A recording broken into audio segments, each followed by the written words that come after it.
Fitness and finance, 10 sleeping tips. All right, welcome. Come on in. Come on in.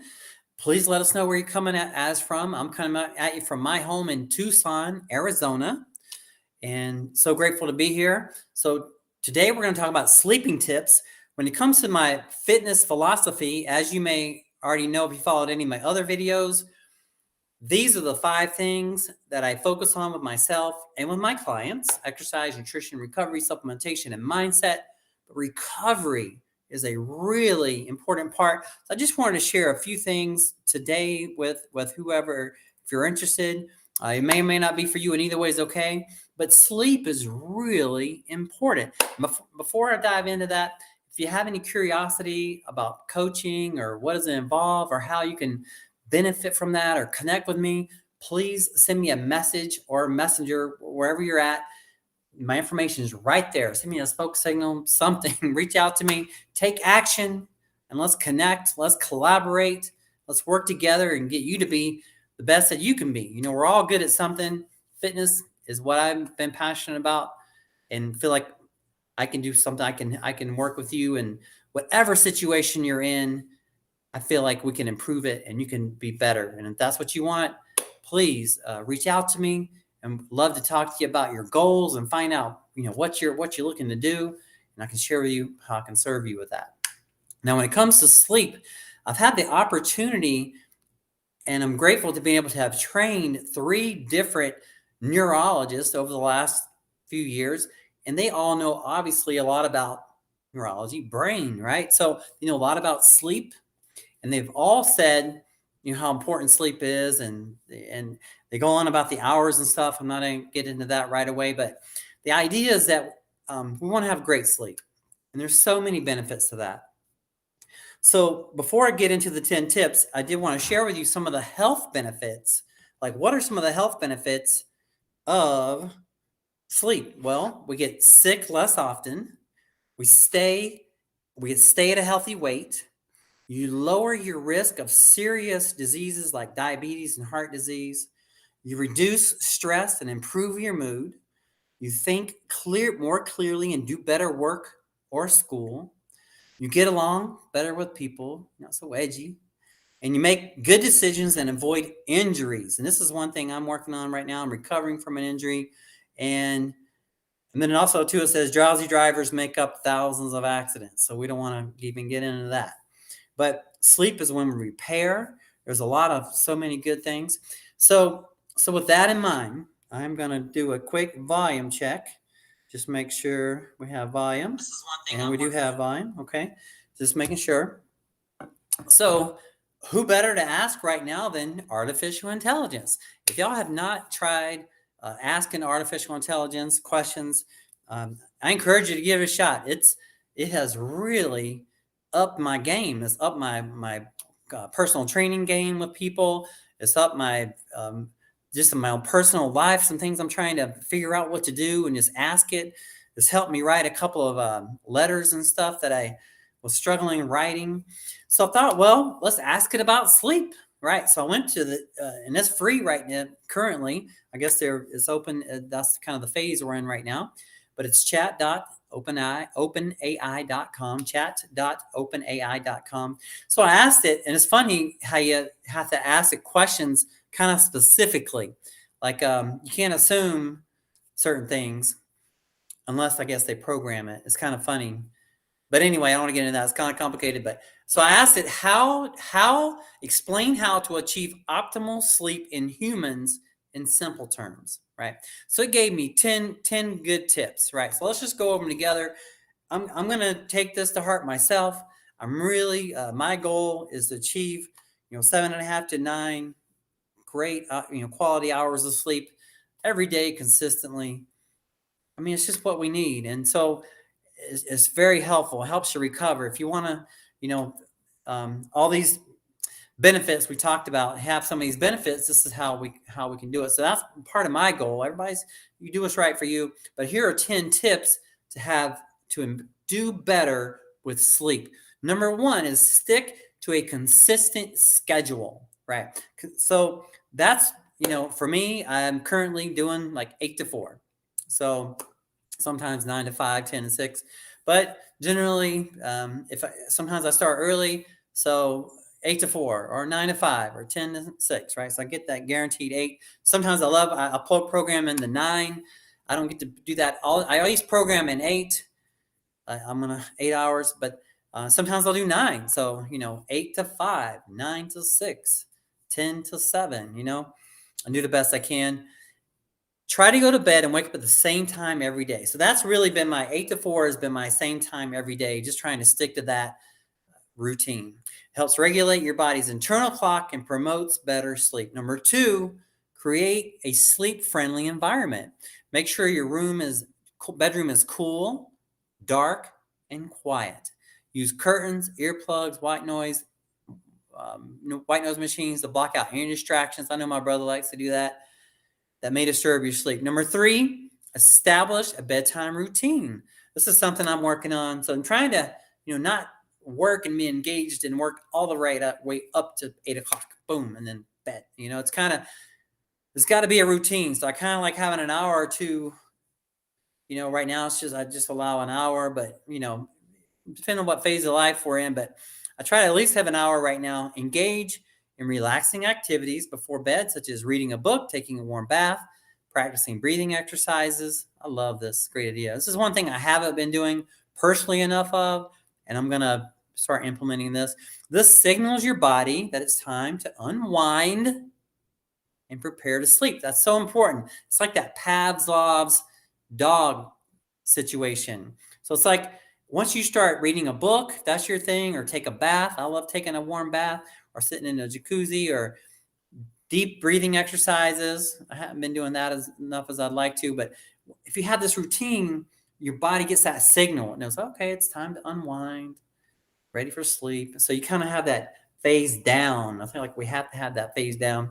Avoid stimulating substances, like limiting our intake of caffeine found in coffee and tea and some sodas, and avoid consuming it close to bedtime. This is something I just did it the other day, had a coffee late in the day, but I really do best if I just, not after 9, no caffeine. I've done not after 12, but 9 is better. I've heard of even some professional athletes, they'll have a caffeine at 9 and that's it. So whatever's best for you, but think about it. But the stimulating substances, the later in the day we take them, the more likely they're going to have an effect on our sleep. Nicotine and alcohol also disrupt our sleep patterns. It's the best to avoid them, especially before bed. So if you're a nicotine person or an alcohol person, drinking and doing nicotine before bed is going to stimulate your nervous system. That's the thing. And I love stimulants as well. But that's the thing. We want to avoid them, especially close to bedtime, so we can have that downtime. We have to give our body time to come down and rest. Limit electronic devices. The blue light emitted by smartphones, tablets, computers can interfere with sleep.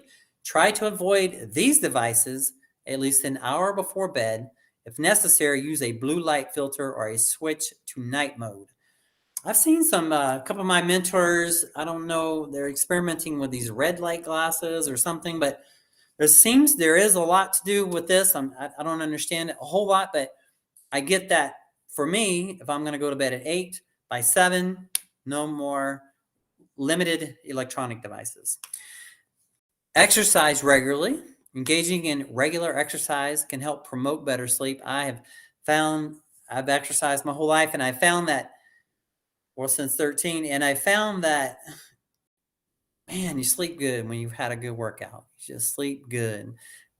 That exhaustion pushing your body it just allows you to slow down and go to sleep.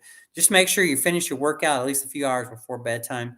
I used to work out late at night, but I found I like to work out earlier in the day now. But yeah, workouts can be very stimulating. So consider doing them earlier in the day so you're not all stimulated and up late. Number 7, create a comfortable sleep environment. A good mattress, pillows, bedding. And I've done that. I encourage you to do that. Comfort does play a significant role in a restful night's sleep. Just try to make it as comfortable as possible. Manage stress. That's a big deal. we all have stress. I've met with people of all different realms of life, and it doesn't matter who who anybody is. We almost everybody has stress. I've never met anyone that doesn't have stress. High levels of stress can interfere with your sleep. So if you're really stressed out about stuff, we don't want to carry that in with our sleep. So we have to we find ways to manage stress, such as relaxation, medicine, meditation, journaling. I found exercise helps me with that too. Watch what you eat and drink. Avoid heavy meals, spicy foods, and excessive fluid before bedtime, close to bedtime. I have found that to be true too. And maybe you too, eating a heavy meal and then going to sleep right after. Oh, so it's like, oh, it's so really interferes with me. I don't know. So I tried it now. Like it's about 5:47 our time. After this video, I'm gonna have my dinner, and then I'll go to bed at 8. I think that's been my goal. So, and then seek help if these can cause discomfort, indigestion, or need to get up and go pee, can disrupt your sleep. Seek help if needed. So if you do all this and you're still struggling with sleep, reach out to a healthcare professional. They can potentially guide you on some things. So that's going to be the sleep tips right there. So if you have any thoughts on that, please let me know. I feel like it's very important, and I encourage you to get 7.5 to 9 hours sleep and use these tips to encourage and to make the most out of it. Right. So, all right. So I'm just gonna briefly, while we're here, I'm just testing because I am building a YouTube channel. So, and I do have the link. If you're on Facebook, I do have the link to the channel inside the description of the video. It's about fitness and finance. So these are things I'm very passionate about. Fitness and finance. I believe that health is wealth, cash flow is king, cash is queen, and credit is freedom. Think about that. I believe that health is wealth. If we don't have our health, it just doesn't matter how many earthly things we have. It's just not going to be as good without the health, right? Health is wealth. Cash flow is king. Now, what do I mean by that? The old saying used to be cash is king. Well, my mentor says cash flow is king. So we want to have that. We all want to have that cash flow coming in from somewhere, right? So cash flow is king. Then cash is queen, because you do want to have cash. And then credit is freedom. And good credit can save you money, borrowing money on a house, car, credit cards, anything. You're going to get better interest rates with having a better credit rating. So that's the thing. And so I've worked with a coach on credit, because you can do business credit and personal credit. And that's the thing a lot of people don't even think about. You can have your own personal credit lines, and then you can have a business of your own with an EIN number for the government and have credit in the company. You can build credit that way. So, but I've been encouraging on the fitness, on the financial side. If you click this link on the YouTube channel, I am DCX Trading Academy. I don't know if you've kept up with what's going on with digital assets, but this is a category that I'm really passionate about right now. I'm passionate about several different assets categories, but I just feel like we're in a really interesting time right now when it comes to digital assets. And really quick, I will point out just a couple key things. This is a free website called coingecko.com. You can type it in, go look it up. It just lists all the cryptocurrencies by the prices, by the market cap, everything you ever wanted to know, and it's free. And if you look up in the top left-hand corner, you'll see coins, all right? So you see there's 9,949 coins.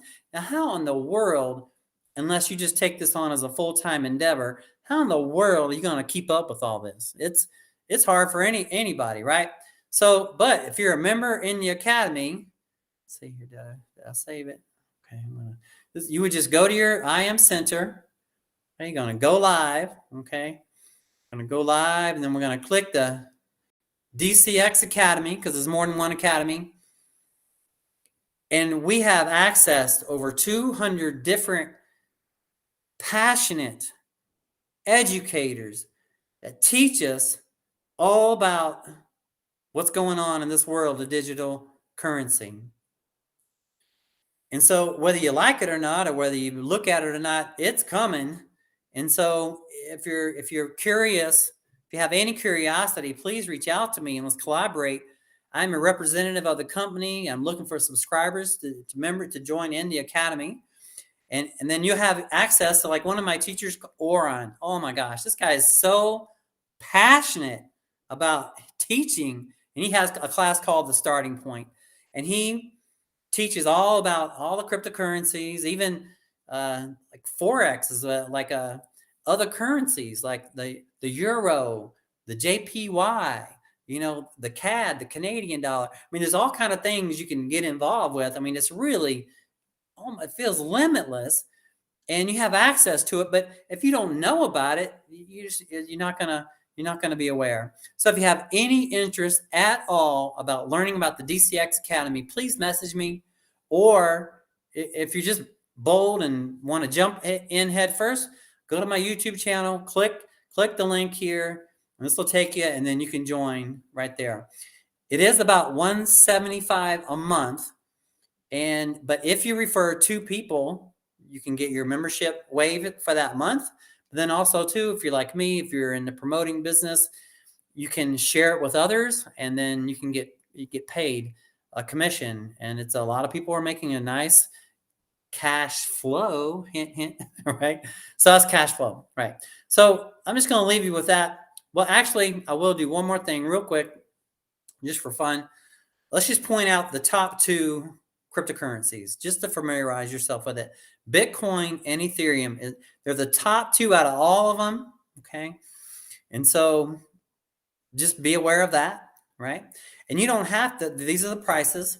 And a lot of people don't know this, but you don't have to buy a whole one at a time. You can buy 0.01 of something. You can buy 0.001 of something. You can buy 0.1 of something. You can buy anything, $10 worth. You can do whatever you want. It's not as hard as you think, but you just have to have that curiosity to jump in and find out about it. Does that make sense?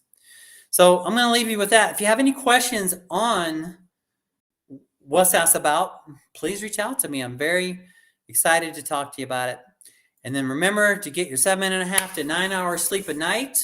And if you have any questions on coaching, being your best physically, if you have any curiosity about what is coaching all about, please send me a text message, FIT, F-I-T, to the 520-400-9573. And I'll set up a complimentary call. You can message me anytime. When I'm sleeping, I turn my phone volume off. So reach out. What you waiting on? Send me a smoke signal, something.